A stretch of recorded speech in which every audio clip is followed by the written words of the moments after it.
South America के Peru की एक एक्वेटिक वीड है जिसका नाम है लुडविगिया पेरुविना। ये इन्वेजिव स्पीसीज है। ये क्या करती है, पौंड में फैल जाती है और वहाँ पे बहुत अधिक मात्रा में उग जाती है अपने आप, है ना। और ये बाकी के स्पीसीज, ट्री स्पीसीज को किल कर देती है, जो एलिफेंट जिनको खाता है, ठीक है। और जो है इकोलॉजिकल सक्सेशन कॉज करती है, जिससे क्या होता है कि जो पॉन्ड होता है initially that gets convert into forest after a time, ठीक है। तो इकोलॉजिकल सक्सेशन कॉज करता है और पॉन्ड्स को सुखा देता है और बाकी की जो होम स्पीसीज होती हैं जिनको एलिफेंट खाते हैं उन सबको ख़त्म कर देता है, ठीक है। तो इसका नाम याद रखना, वीड का लुडविगिया पेरुविना। साउथ अमेरिका पेरू में पाई जाती है, जो नेटिव स्पीसीज वहाँ की है, ठीक है। इन्वेजिव है, ये ध्यान रखना। देखो, ये आईएनएस कृपान है। ये इसको डी कमीशन कर दिया गया है नेवी द्वारा, और इसको जो है वियतनाम को एज अ गिफ्ट दे दिया है। बोले हमने इसका बहुत यूज़ कर लिया, अब हम इसको डी कमीशन कर रहे हैं। 32 साल हमने इसकी सर्विस ली और हमने इंडोनेशिया को दे दिया। देखो, जैसे चाइना हुआ, यू नहीं रशिया हुआ, यूके हुआ, इन सब की डी कमीशनड शिप हम लोग यूज़ करते आए हैं लाइफ में, क्योंकि हम गरीब हुआ करते थे पहले। वैसे ही अब इंडिया और गरीब देशों को, जैसे वियतनाम हो गया, मलेशिया हो गया, श्रीलंका हो गया, है ना, इन सबको अपनी यूज्ड शिप, डीकमीशन्ड शिप दे रहा है, जिसमें इसका नाम है आईएनएस कृपान। ध्यान रखना इसको है। एनआईए, नेशनल इन्वेस्टिगेटिव एजेंसी, ये 31 दिसंबर 2008 को इस्टेब्लिश हुई थी। इसका हेडक्वार्टर न्यू दिल्ली में, ध्यान रखना। 2008 में जब 26/11 हमला हुआ था हमारे होटल ताज पे, मुंबई में, मुंबई अटैक जिसको बोलते हैं, तो उसके बाद इसको इस्टेब्लिश किया गया था, ठीक है। एनआईए एक्ट 2008 से इसको इस्टेब्लिश किया गया है। और इसमें एनआईए के बारे में इतना ही जान लोगे तो काफ़ी है, ठीक है। It is a statutory body, क्योंकि इसको एक एक्ट के थ्रू इस्टेब्लिश किया गया है, ठीक है। देखो, ये ओरिएंटल वाइट बैक्ड वल्चर है। ये क्रिटिकली इंडेंजर्ड वल्चर की स्पीसीज है।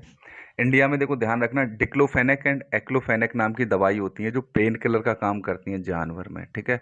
और ये वल्चर हैं, गिद्ध जिनको बोलते हैं, ये स्कैवेंजर्स हैं। ये मरे हुए जानवरों को खाते हैं। जैसे भैंस मर गई तो उसको डिक्लोफेनेक दवाई दी गई होगी कभी, दर्द को कम करने के लिए। तो वो उसके ब्लड में, मांस में रहती है, जो इन वल्चर्स के लिए जहर का काम करती है, ठीक है, ध्यान रखना। तो क्रिटिकली इंडेंजर्ड ये ओरिएंटल वाइट बैक्ड वल्चर है। इनको जो है लैब में पैदा करवा के जंगल में छोड़ा जाता है। जटायु कंजर्वेशन ब्रीडिंग सेंटर में छोड़ा गया है। और जटायु कंजर्वेशन ब्रीडिंग सेंटर कहाँ पे है आपका? ये पिंजौर हरियाणा में पड़ता है। ध्यान रखना ये चीज़, है ना। और scheduled 1 of wild life protection act 1972। तो वाइल्ड लाइफ प्रोटेक्शन एक्ट कब आया है? 1972 में। और ये शेड्यूल 1 का स्पीसीज है ना।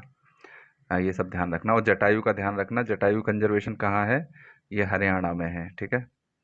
देखो, ये केरला की स्कीम है, पोथी चोरू, है ना। ये फूड स्कीम है। इसमें क्या करते हैं कि घर वालों को थोड़ा बोला जाता है कि आप एक जने का या दो जने का ज़्यादा खाना बनाओ डेली, ठीक है ना, सुबह या शाम में जब भी तुम्हारा मन है तब। और उस खाने को हॉस्पिटल में गरीब पेशेंटों को और उन सबको दान दिया जाए। तो ये पोथी चोरू स्कीम है, ठीक है ना। इसका मतलब बेसिकली मलयालम में होता है फूड पार्सल, ठीक है।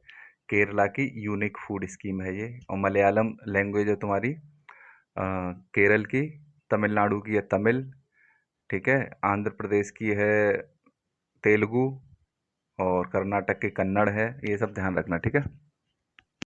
नेशनल कमीशन ऑफ वुमेन जाग गया है मणिपुर वॉयलेंस को देख के, राजस्थान वॉयलेंस पे सो रहा था। तो इसका इस्टेब्लिशमेंट हुआ था जनवरी 1992 में। It is a statutory body. National commission of women act से इसको इस्टेब्लिश किया गया था। और रेखा शर्मा इस समय इसकी चेयरपर्सन है, ठीक है, ध्यान रखना। 1992, जनवरी 1992 में इस्टेब्लिश हुआ था, ध्यान रखना।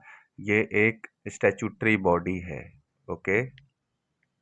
देखो, जैसे इंडिया में मल्टी पार्टी सिस्टम है ना, वैसे ही इंग्लैंड हो गया और यूएसए हो गया, इसमें टू पार्टी सिस्टम चलता है।